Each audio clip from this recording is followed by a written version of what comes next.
అతిపెద్ద షాపింగ్ ప్రపంచం సిఎంఆర్ మన నిజామాబాద్ లో రాంపోతినేని గారిచే సెప్టెంబర్ 27న గొప్ప ప్రారంభం. నమస్తే, నేను Keshav. Welcome to Suman TV. Andhra Pradesh ఉప ముఖ్యమంత్రి పవన్ కళ్యాణ్ సినిమా ఇండస్ట్రీకి స్ట్రాంగ్ వార్నింగ్ ఇచ్చారు.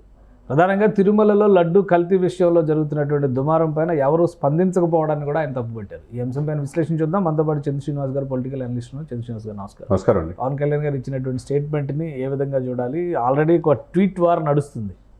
ఆయన చేసినటువంటి ట్వీట్ పైన ప్రకాష్ రాజ్ గారు, దానిపైన మా president, association president Manchu Vishnu గారు స్టేట్మెంటు, సో ఇవి నడుస్తున్నాయి. ఇప్పుడు ఆయన మాట్లాడుతూ ఇప్పుడు జరుగుతున్నటువంటి వ్యవహారాలపైన మీకు బాధ్యత లేదా అనేటువంటి ఒక ప్రశ్నను లేవనెత్తారు.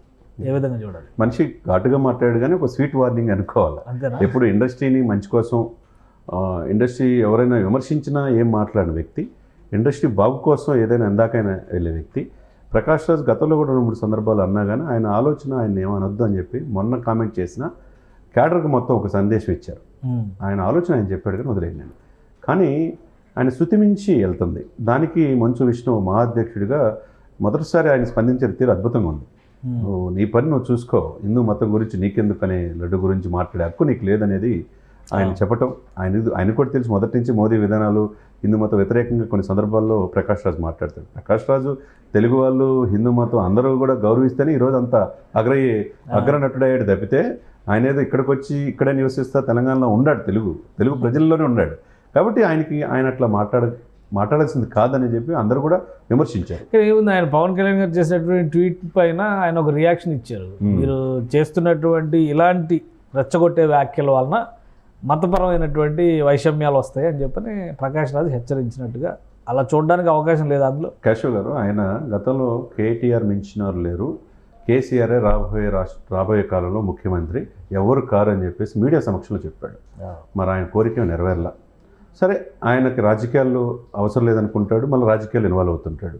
మోదీ గారు ఈ దేశ ప్రధానమంత్రి కాలేడు అన్నాడు, ఆయన మూడోసారి అయ్యాడు. ప్రతిదానికి కూడా ఈ సెన్సిటివ్ అంశాన్ని మీరెందుకు ఆ పొజిషన్లో ఉన్నారు కదా, విచారణ చేయొచ్చు కదా, ఇది ఎందుకు పెద్ద ఇష్యూ చేస్తారని చెప్పన్నాడు. అంటానికి ఆయన ఎవరు?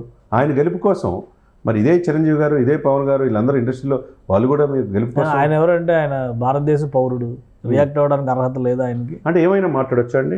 మాట్లాడినటువంటి విషయాలు ఇప్పుడు పవన్ కళ్యాణ్ గారు చేసినటువంటి కామెంట్స్ని ఆయన కౌంటర్ చేస్తూ మీరు ఇలాంటివి మాట్లాడకుండా, మీరే డిప్యూటీ సీఎంగా ఉన్నారు కాబట్టి ఎంక్వైరీ చేయండి, నిజాలు చెప్పండి జనాలకి. ఆల్రెడీ కేంద్రంలో ఉన్న మీ మిత్రులు చేస్తున్నటువంటి నిర్ణయాల వల్ల వైషమ్యాలు పెరుగుతున్నాయి, కమ్యూనల్ వైలెన్స్ పెరుగుతుంది అనేటువంటి మాట మాట్లాడారు. ఆయన మాట ప్రజలు వింటే, ఆయన కర్ణాటక రాష్ట్రంలో పోటీ చేసినప్పుడు గెలవాలి, డిపాజిట్లు కూడా రావాలి. ఓటమి క్రైటీరియా కాదా? సరే, పక్కన పెట్టండి. ఆయన మోదీ గారు ఈ దేశానికి ప్రధానమంత్రి కాడన్నాడు. మోదీ గారు అంటే ఇష్టం లేదు, మోదీ గారికి మద్దతు తెలియజేసిన ఈ కూటమి అంటే కూడా ఆయన ఇష్టం లేదు.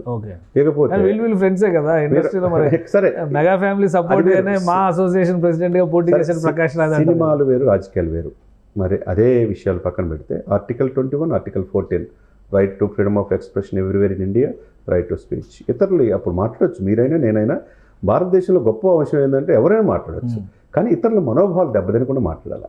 ఈయన మనోభావాలు దెబ్బతిన్నట్టుగానే ఒక ముఖ్యమంత్రి, ఉప ముఖ్యమంత్రి హోదాలో ఉన్న వ్యక్తి అనేది ఉప ముఖ్యమంత్రి గారు మాట్లాడినటువంటి వ్యాఖ్యల వలన కొన్ని మతాలకు సంబంధించిన మనోభావాలే గాయపడ్డాయి అంటున్నారు. ఆయన ఆ మతాలకు సంబంధించిన ప్రతినిధులు ఎవరైనా వచ్చి ప్రకాష్ రాజ్ గారిని కలిశారా ఆయన తరపు, వాళ్ళందరి తరపున మాట్లాడమని? ఆయన పొజిషన్లో ఆయన మాట్లాడాల్సింది కాదు. ప్రకాష్ రాజ్ ఎవరు మాట్లాడతానికని చెప్పేసి డైరెక్ట్గా డిప్యూటీ సీఎం అన్నాడు ఈరోజు. అదే సమయంలో ఇండస్ట్రీని కూడా ప్రశ్నించాడు. మీరు హిందువులు కాదా, హిందూ మతంలో లేరా, ప్రజలు మిమ్మల్ని ఆదరిస్తున్నారు కదా, మీరు ఎందుకు స్పందించరు తిరుమల ఇన్సిడెంట్ జరిగితే అని స్ట్రైట్గానే ప్రశ్నించాడు. ఎప్పుడూ ఇండస్ట్రీని ప్రశ్నించిన వ్యక్తి ఆ ప్రశ్నించిందని కూడా సమాధానం చెప్పాలి. నాకంటే అగ్రహీనంలో ఉన్నారు ఇండస్ట్రీలో అని చెప్పన్నాడు. ప్రభాస్ ఫ్యాన్స్ కానించి, మహేష్ ఫ్యాన్స్ కానించి, అల్లు అర్జున్ ఫ్యాన్స్ కానించి అందరు హీరోలు, జూనియర్ ఎన్టీఆర్ అందరూ కూడా ఎలక్షన్లో ఆయన చేశారు. వాళ్ళందరూ కూడా ఫ్యాన్స్ అతీతంగా వచ్చి ప్రచారం. అంటే సినిమాలు రాజకీయాలకు అతీతంగా ఉండాలని కదా అందరూ కోరుకునేది. ఇప్పుడు వీటిపైన స్పందిస్తూ ఉంటే సినిమా సంగతి పక్కకు పోతుంది కదా. ఇప్పుడు సినిమా నటులు కానీ, నిర్మాతలు కానీ, డైరెక్టర్స్ కానీ వీళ్ళందరూ వీటిపైన రియాక్ట్ అవ్వాల్సినటువంటి అవసరం ఉందా? ఒకటి కేశవ్ గారు, మాజీ డీజీపీ అరవిందరావు గారు ఈరోజు ఒక పేపర్లో రాశారు, హిందూ సనాతన సంప్రదాయం అనేది ప్రపంచం శాంతియుతంగా ఉండడానికి చాలా ఒక పెద్ద దిక్చూచి పెద్ద సబ్జెక్ట్ని పవన్ కళ్యాణ్ గారు ఎత్తుకున్నారు. ఈ 80% ఉన్న హిందూ దేశంలో ఈ పాయింట్ ఆఫ్ వ్యూ, ఈ ధర్మరక్షణ బోర్డు సనాతన సంప్రదాయాన్ని కాపాడటానికి జాతీయ స్థాయిలో బోర్డు ఏర్పాటు చేయమన్న ఏకైక వ్యక్తి పవన్ కళ్యాణ్. అంత దూరదృష్టితో ఆయన ఉన్నాడు. ఆయనకి సపోర్ట్ చేయాలని చెప్పన్నాడు. మాజీ డీజీపీ సార్ ఆయన.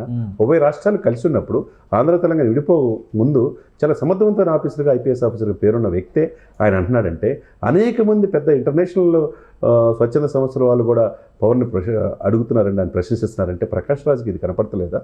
ప్రకాష్ రాజ్ ఎవరు విమర్శించడానికి? ఇప్పుడు ఇండస్ట్రీ నుంచి కూడా నిజమే, హిందువుల్ని కూడా ఈ విషయంలో పవన్ కళ్యాణ్ గారు ఎక్కువగా స్పందిస్తున్నారా? ఇప్పుడు పవన్ కళ్యాణ్ గారి మీద ప్రకాష్ రాజ్ కామెంట్స్ చేయడానికి కూడా ఆయన పవన్ కళ్యాణ్ గారిని ఏం విమర్శించాల, కాకపోతే ఈ సబ్జెక్ట్లో ఎక్కువ మాట్లాడడం వలన ఇతరుల మనోభావాలు గాయపడతాయి అంటున్నారు. మనోభావాలు గాయపడవా ఇప్పుడు ఈ సబ్జెక్ట్ గురించి ఎక్కువ మాట్లాడడం వలన? ఇప్పుడు ఎందుకు అనుకుంటున్నారండి?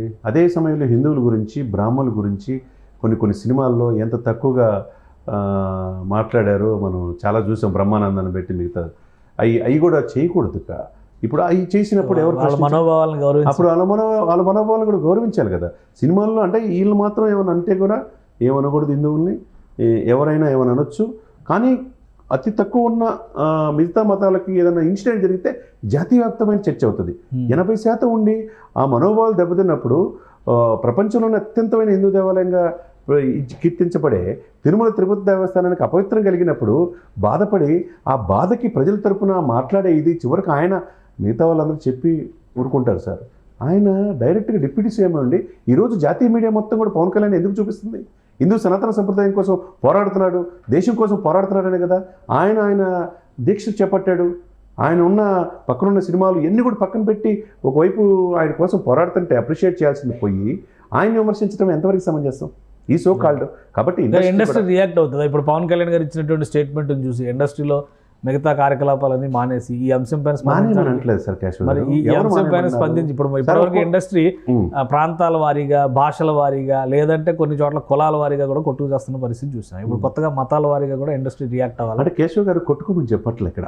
ఎవరి మతానికి వాళ్ళు. ఇప్పుడు నేను చర్చికి వెళ్తాను సార్, ముస్లిమ్స్ నా ఫ్రెండ్స్ ఉన్నారు, వాళ్ళ ఫంక్షన్లకి నాకు క్యారేజ్ ఇంటికి వస్తుంది. సర్వమత సమ్మేళనం మీరు అన్నట్టు అతి పెద్ద లౌకిక రాజ్యం.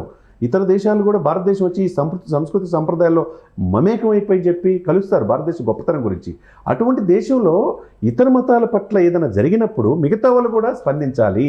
ఓకే, మాకు అతిపెద్ద 80% హిందూ మతానికి జరుగుతున్న అగౌరవాన్ని కోసం పోరాడుతున్నాం అని చెప్పేసి అంటున్నాడు. తప్పెట్లయిద్ది? అదేమో రాజకీయం ఎలా అయింది?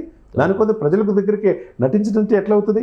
సినిమాలు కాదు వేరు, రాజకీయాలు వేరు అన్నప్పుడు సినిమాలు రాజకీయాలు.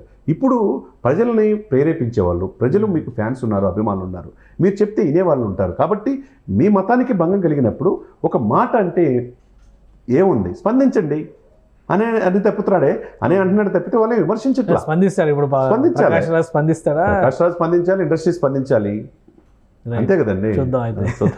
థ్యాంక్ యూ చంద్ర శ్రీనివాస్ గారు. ఇది ప్రకాష్ రాజ్ చేసినటువంటి వ్యాఖ్యలు. అలానే ఇండస్ట్రీ మౌనం పైన కూడా ఏపీ డిప్యూటీ సీఎం కొంత సీరియస్ కామెంట్స్ చేశారు. దీని పర్యవసానాలు ఎలా ఉంటాయో వేచి చూడాలంటున్నారు చంద్ర శ్రీనివాస్ గారు. ఇది స్పెషల్ డిస్కషన్. Keep watching.